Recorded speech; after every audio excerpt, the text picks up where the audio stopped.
Selamat datang di Universitas Islam Negeri Syekh Ali Hasan Ahmad Ad-Dari Padang Sidimpuan. Inilah kampusnya para penuntut ilmu yang berlandaskan keislaman, keindonesiaan, dan kearifan lokal. Lebih dikenal dengan sebutan Theo-Antropo-Ekosentris, Al-Ilahiyah, Al-Insaniyah, Al-Kauniyah, dengan moto cerdas berintegritas. Kampus ini berlokasi di Jalan Tengku Rijal Nurdin, Sihitang, sekitar 4,5 km dari pusat kota Padang Sidimpuan, Sumatera Utara. Dalam catatan sejarah, kampus ini dulunya adalah perguruan tinggi Nahdlatul Ulama tahun 1962, kemudian berubah status menjadi Universitas Nahdlatul Ulama Sumatera Utara pada tahun 1965. Hingga tahun 1968 telah menjadi bagian dari Fakultas Tarbiyah IAIN Imam Bonjol Padang, Sumatera Barat, cabang Padang Sidimpuan. Setelah 5 tahun kemudian, berubah menjadi Fakultas Tarbiyah IAIN Sumatera Utara, cabang Padang Sidimpuan. Pada tahun 1997, berubah status menjadi Sekolah Tinggi Agama Islam Negeri Padang Sidimpuan. Pada tahun 2014, kemudian beralih status menjadi Institut Agama Islam Negeri Padang Sidimpuan, hingga akhirnya pada tahun 2022 beralih bentuk menjadi Universitas Islam Negeri Syekh Ali Hasan Ahmad Ad-Dari Padang Sidimpuan dengan terbitnya Peraturan Presiden Nomor 87 Tahun 2022. Kemudian, Menteri Agama melantik kembali Dr. Muhammad Darwis Dasopang sebagai rektornya. Menjadi status Universitas Islam Negeri, kampus ini telah mengambil bagian dalam integrasi, interkoneksi, interdisipliner dalam pengembangan ilmu pengetahuan dan keislaman di dunia akademisi, baik secara nasional dan internasional, khususnya di kawasan Asia Tenggara. Untuk itu, kampus ini memiliki visi untuk menjadi Universitas Islam bertaraf internasional yang memiliki paradigma keilmuan Theo-Antropo-Ekosentris, Al-Ilahiyah, Al-Insaniyah, Al-Kauniyah dalam membangun masyarakat yang saleh, moderat, cerdas, dan unggul. UIN Syekh Ali Hasan Ahmad Ad-Dari Padang Sidimpuan adalah kampus yang mengusung paradigma keilmuan Theo-Antropo-Ekosentris. Paradigma ini merupakan filosofi kehidupan kampus kita dalam mengembangkan dan melaksanakan tridharma perguruan tinggi yang meliputi pendidikan, penelitian, pengabdian kepada masyarakat, serta berbagai layanan akademik maupun non-akademik dan kemahasiswaan. Untuk mewujudkan visi tersebut, kampus ini memfokuskan misi untuk menyelenggarakan pendidikan dengan mengusung paradigma berbasis Theo-Antropo-Ekosentris yang dapat menyahuti tantangan global, melaksanakan tridharma perguruan tinggi dengan membangun sistem manajemen tata kelola lembaga pendidikan yang profesional, menuju badan layanan umum melalui pengembangan jaringan kerjasama dengan berbagai pihak, lembaga, institusi, perusahaan, dan pemangku kepentingan. Salah satu unggulan dalam program pendidikan yang kita bangun adalah memadukan antara pendidikan kampus dengan pendidikan pesantren yang kita sebut dengan Ma'had Al-Jami'ah, di mana setiap mahasiswa baru wajib mengikutinya selama 2 semester di tahun pertama kuliah di UIN Syekh Ali Hasan Ahmad Ad-Dari Padang Sidimpuan. Bismillahirrahmanirrahim. Assalamualaikum warahmatullahi wabarakatuh. Saya Wali Kota Padang Sidimpuan, mewakili pemerintah Kota Padang Sidimpuan, mendukung sepenuhnya alih status IAIN Padang Sidimpuan menjadi Universitas Islam Negeri UIN Sahada, karena keberadaan Universitas Islam Negeri di Padang Sidimpuan sebagai bentuk konkret bahwa kota ini adalah kota pendidikan sangat dibutuhkan masyarakat. Karena itu kita mendukung penuh, mudah-mudahan UIN Sahada Padang Sidimpuan akan eksis sampai dengan waktu yang akan datang. Akhirul kalam, billahi taufiq wal hidayah. Assalamualaikum warahmatullahi wabarakatuh. Assalamualaikum warahmatullahi wabarakatuh. Salam sejahtera. Saya Doli Pasaribu, Bupati Tapanuli Selatan, atas nama pemerintah Kabupaten Tapanuli Selatan sangat mendukung perubahan alih bentuk IAIN Padang Sidimpuan menjadi Universitas Islam Negeri Syekh Ali Hasan Ahmad Ad-Dari Padang Sidimpuan atau UIN Syahada Padang Sidimpuan. Kami menyadari bahwa eksistensi kampus UIN Syahada Padang Sidimpuan telah banyak berkontribusi untuk kemajuan Kabupaten Tapanuli Selatan sebagai simbol Kabupaten Pendidikan yang cerdas. Wassalamualaikum warahmatullahi wabarakatuh. Kedepannya, UIN Syekh Ali Hasan Ahmad At-Dari Padang Sidimpuan sebagai Universitas Islam Negeri akan terus berbenah diri untuk menjadi Universitas Islam bertaraf internasional yang mandiri, saleh, moderat, cerdas, berintegritas, dan unggul dengan lulusan berkualitas dalam rangka mencerdaskan masyarakat Indonesia.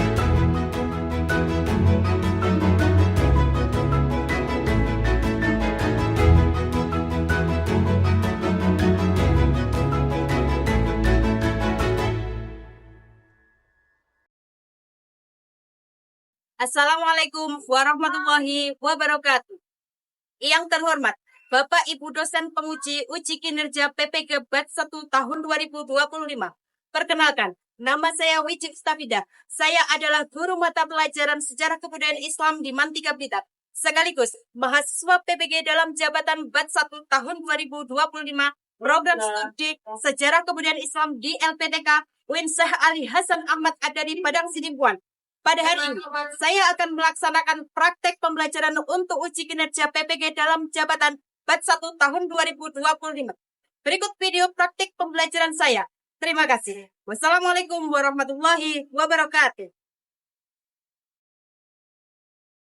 Assalamualaikum warahmatullahi wabarakatuh. Waalaikumsalam warahmatullahi wabarakatuh. Bagaimana kabarnya hari ini? Sebelum kita mulai pelajaran hari ini, marilah kita berdoa bersama-sama. Siapa yang ingin memimpin doa? Saya, Bu. Berdoa mulai.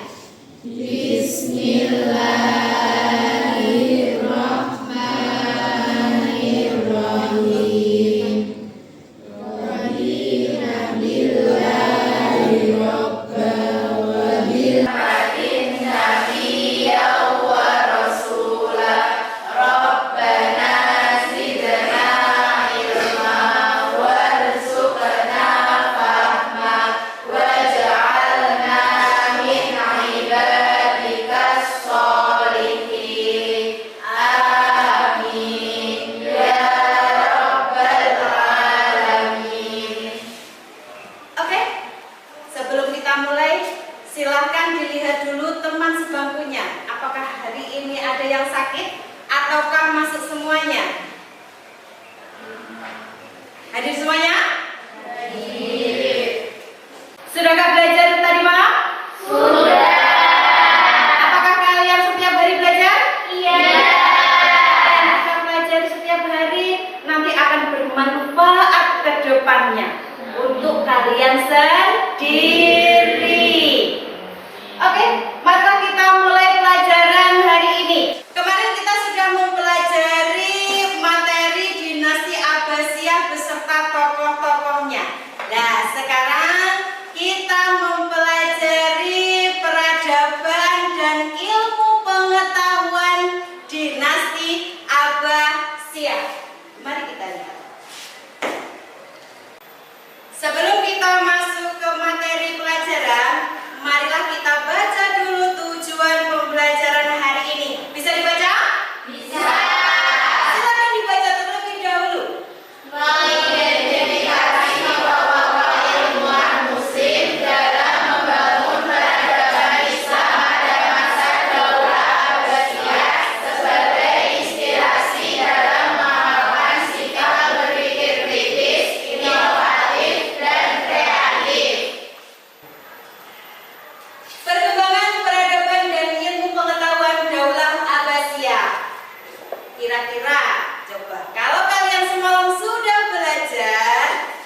terjemahan besar dari Yunani, India, Persia ke Arab, perang Bait al-Hikmah, Rules of Wisdom di Baghdad, tokoh-tokoh penting dalam penerjemahan. Contohnya Bunaya Ibnu Jahal.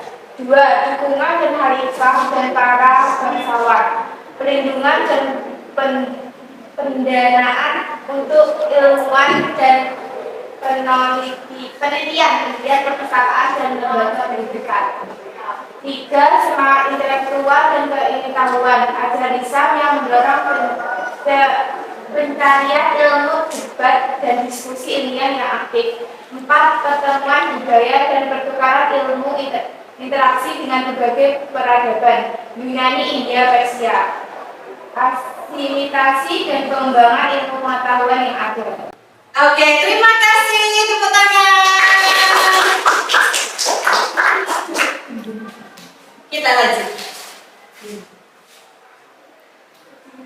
Bidang-bidang ilmu pengetahuan yang berkembang pesat. Tadi sudah kalian jelaskan. Ini tidak ada. Yang pertama, di situ ada matematika. Ketika ada matematika, kira-kira ilmuwannya siapa yang ada di otak kamu? Yang ada di sini? Siapa? Ada aljabar. Siapa nama ilmuwannya? Ada al-Khawarizmi.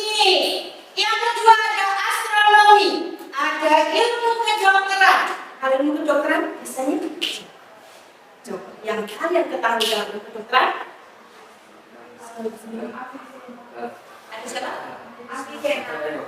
Ada Avicenna. Avicenna itu siapa? Ibnu Sina. Ada filsafat, ada kimia, ada lagi geografi, ada lagi optik.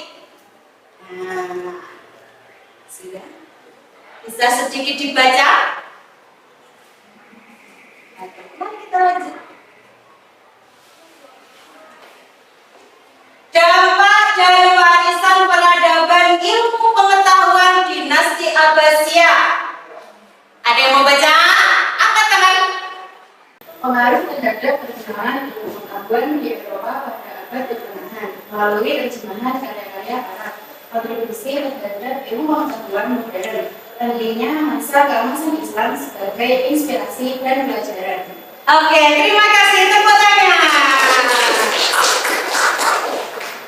Kita lanjutkan. Ini ada sedikit video tentang perkembangan ilmu pengetahuan dinasti Abbasiyah. Mari kita lihat.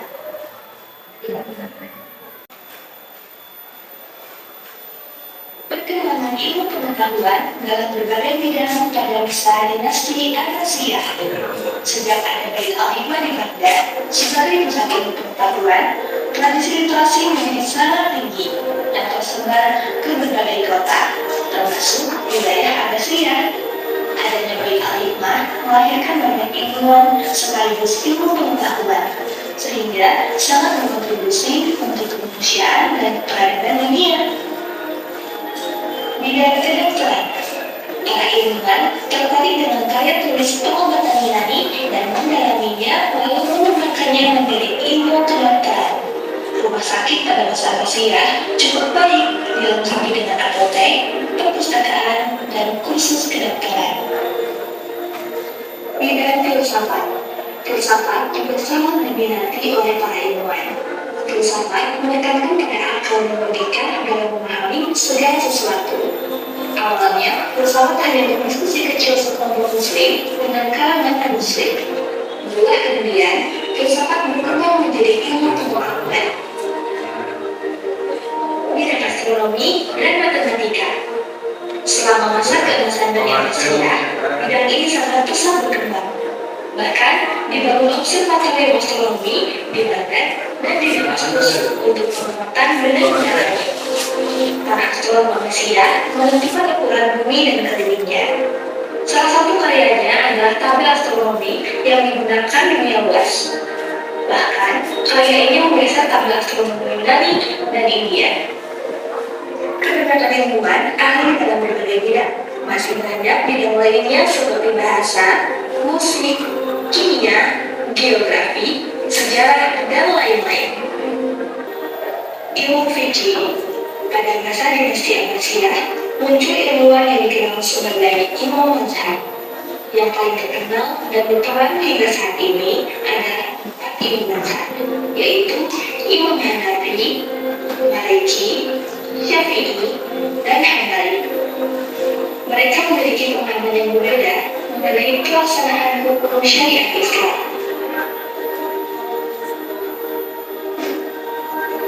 Ilmu tentang akhlak. Sebagian ilmuwan pada masa Abbasiyah juga memberikan perhatian pada kajian akhlak manusia. Mereka mengkaji tabiat sebagai kesederhanaan, kejujuran, kebebasan, kecakapan, dan lain-lain. Ilmu hadis. Ilmu ini ada setelah Nabi Muhammad SAW wafat. Segala perkataan, perbuatan, dan ketetapan diriwayatkan dari satu orang ke orang lainnya yang sampai pada generasi ke generasi. Pada masa Abbasiyah, para ilmuwan hadis menunjukkan hadis-hadis ke dalam buku, serta meneliti kualitas hadisnya yang dilihat dari periwayatnya. Dalam satu hadis, dilihat siapa saja yang meriwayatkannya dan bagaimana kualitas orang yang meriwayatkannya.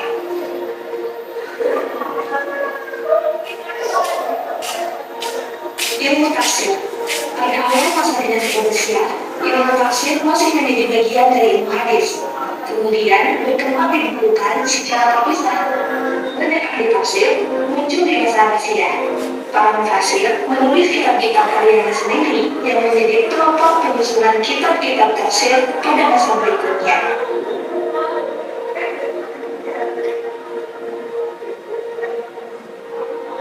Itulah berbagai bidang keilmuan yang berkembang di masa dinasti Abbasiyah. Ternyata ilmu yang saat ini berkembang sebelumnya telah dikembangkan oleh para ilmuwan Muslim. Apakah kamu mau jadi bagian dari berkembang ilmu pengetahuan? Terima kasih sudah menonton video ini. Semoga kamu menjadi umat Islam yang cerdas.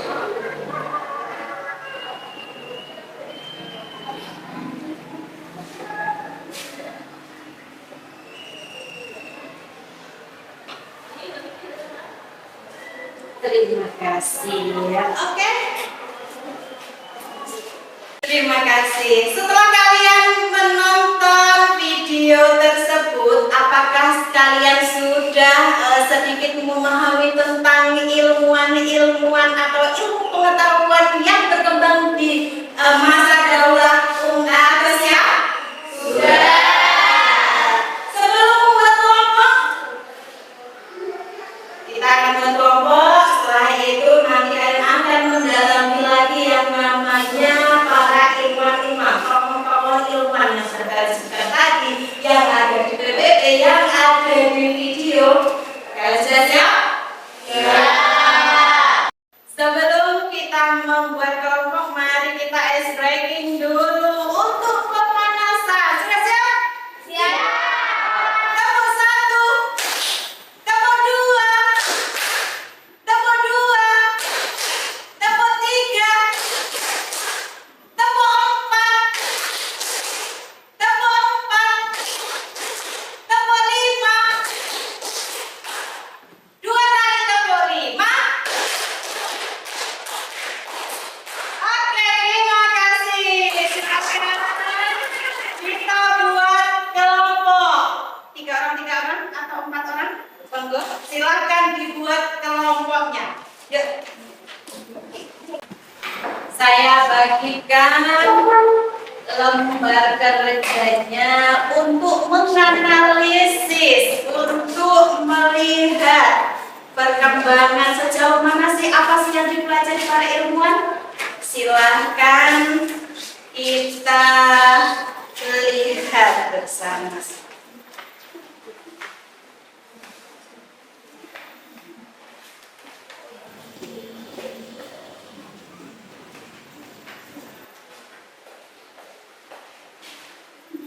Silakan dipelajari, dibaca, silakan dikerjakan.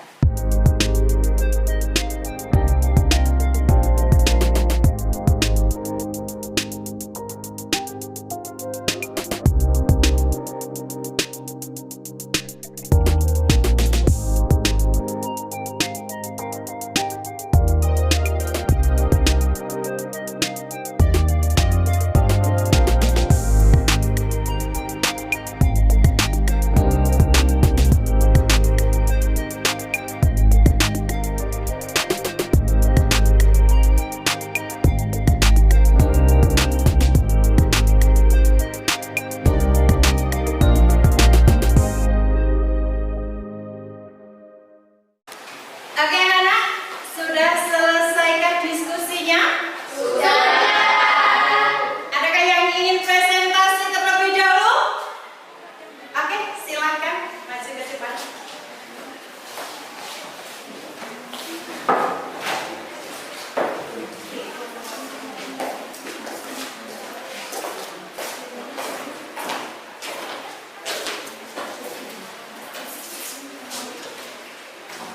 Assalamualaikum warahmatullahi wabarakatuh.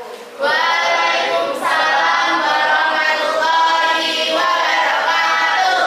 Kami dari kelompok D ingin mempresentasikan pendapat kami. Biografi nama lengkap Abu Ali al-Rusyaid Ibnu Abdullah Ibnu al-Hasan Ibnu Ali Ibnu Sina. Tahun diperkirakan 980 Masehi. Tempat lahir Asfahana dekat Bukhara, sekarang Uzbekistan. Tahun wafat 1037 Masehi. Tempat wafat Ramadan, sekarang Irak. Ibnu Sina menunjukkan kecerdasannya di usia dini. Menghafal Quran pada usia 10 tahun. Pendidikan awal mengikuti studi tentang Al-Quran, sastra Arab, matematika, hukum Islam, filsafat, dan kedokteran.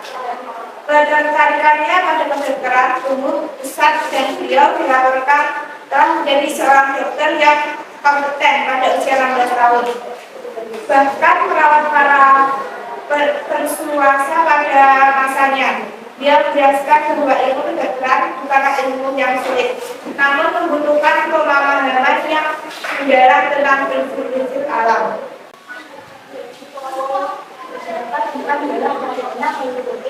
Menyajikan sistem pengetahuan medis Yunani Romawi, terutama Galen, tradisi medis Islam, dan pengamatan klinik Ibnu Sina sendiri. Beliau juga memberikan kontribusi dalam bidang farmakologi, psikologi, dan penyakit mata. Ada yang mau bertanya? Apa pengaruh ilmu kedokteran dia besar? Fondasi pendidikan kedokteran. Karya-karya mereka menjadi kurikulum standar di banyak universitas selama berabad-abad, membentuk generasi dokter dan ilmuwan. Kedua, penekanan pada observasi klinis dan empirisme. Tiga, pengembangan ilmu farmasi dan bedah. Empat, etika kedokteran. Dan bisa diterima jawabannya. Kalau begitu dari kelompok C, Unjuk diri. Terima kasih. Wassalamualaikum warahmatullahi wabarakatuh. Waalaikumsalam warahmatullahi wabarakatuh. Oke, tepuk tangan.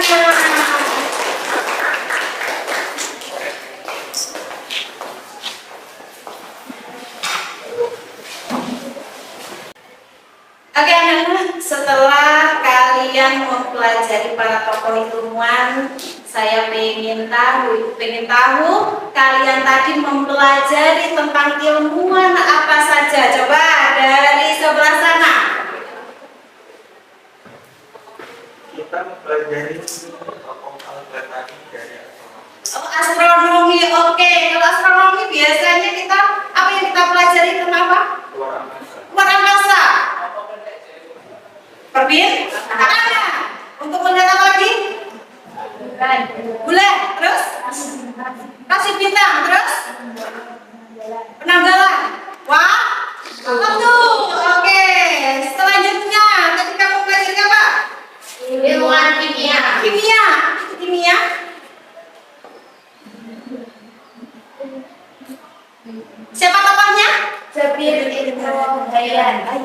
ilmu kimia. Biasanya ilmu kimia itu untuk apa toh? Yuk. Obat? Kalau yang sebelah sini baca apa tadi? Algoritma itu apa? Oh, ilmu matematika. Berarti aljabar. Untuk apa? Itu? Untuk berhitung. Ya, oke. Yang ini tadi adalah Ibnu Sina. Tentang apa? Kedokteran. Setelah kalian mendalami tentang tokoh-tokoh tersebut, apakah kalian tertarik dengan ilmu-ilmu yang kalian pelajari tadi? Ya. Mungkin nanti ada yang mau menjadi ilmuwan matematika? Ada yang ingin menjadi astronomi? Yo, pergi astronomi. Ya. Oh, lihat bulan. Lihat bulan. Oke, ada yang ke kedokteran mungkin? Ya. Tertarik ke kedokteran? Ya. Ya, ini cucunya Ibu Sina ternyata. Terus ada lagi yang ke obat-obatan farmasi? Iya. Tertarik ternyata. Oke. Setelah kalian belajar itu kalian mendapatkan hikmah dari semuanya, ya kan? Belajar ilmu itu menarik sekali. Apalagi tahu tokohnya.